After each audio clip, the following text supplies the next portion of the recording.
And let me preface this by everything I'm finna say by saying this. I have been reading Undead. I've said this so many times, but I have been reading Undead Unluck since it first went live on the Shonen Jump app. Okay, so this series being animated has been so exciting for me. And from this first episode, y'all are probably thinking what I thought, and I've said it: very gaggy, very unserious, just another like goofy ass shonen. Wrong. Wrong. But this was a very fun first episode, and as a manga reader, I have no complaint. That being said, let's get into this first episode. First off, you're introduced to Fuko and Andy, and you learn through this first introduction that one, Fuko has the ability of unluck, which means anybody who touches Fuko has a stroke of unluck. And for the average person, that's gonna take your life. She been catching bodies for a long time.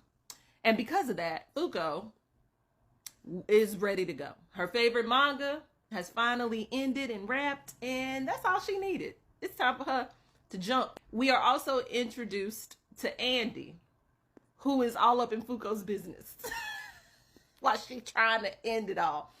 And we find out Andy has the ability Undead, which means no matter what, he always gonna come back. And when Andy finds out about Fuko's ability, he's like, nah, you not jumping, you coming with me, cause you finna give me the death I've been searching for. And that's what Undead Unluck is, the journey of the search for the perfect death. So Andy done kidnapped Fuko. Don't let that fuck you up.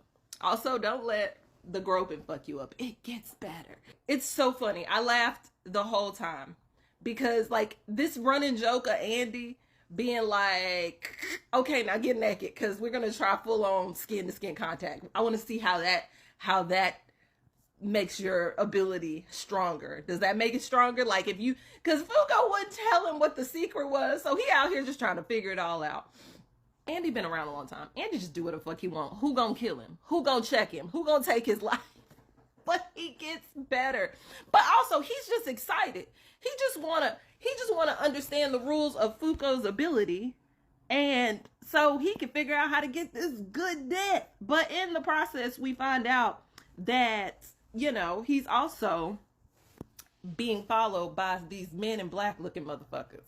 And then we get to see right after that, Andy's abilities in action animated. And that shit was great. So great. Here's the thing. We get to see how Andy fights with his ability. We get to see the first looks at how their abilities can work together fighting. And then on top of that, you got him at the end of the episode. Like, well, after he finds out the rule to get a big death is a peck on the cheek, he's like, okay, well then we need to fuck next. Like, Andy! So this is gonna be a running joke, but it's so freaking funny. So, the thing is so you got Andy looking for his perfect death. You got Fuko, who didn't even want to be here, but now she's stuck with Andy. And you find out you got some motherfuckers chasing Andy and Fuko, technically, because this organization like eliminates or recruits, obviously, people with unabilities, right? So you see everything's really laid out really good for us to continue, for you to continue watching this. I also want to point out that I love the original soundtrack already. We got us a track by Queen Bee. Yes. I'm just overall excited. This is going to be a fun ride, y'all. This is going to be a fun ride. And I'm going to be watching this week to week. Also, I'm going to say now, after hearing Andy's sub voice, like getting to really hear it through the whole episode, I will accept nothing less but Chris Sabat as the voice of Andy when they dub this. It's gotta happen. It's gotta fucking happen, okay?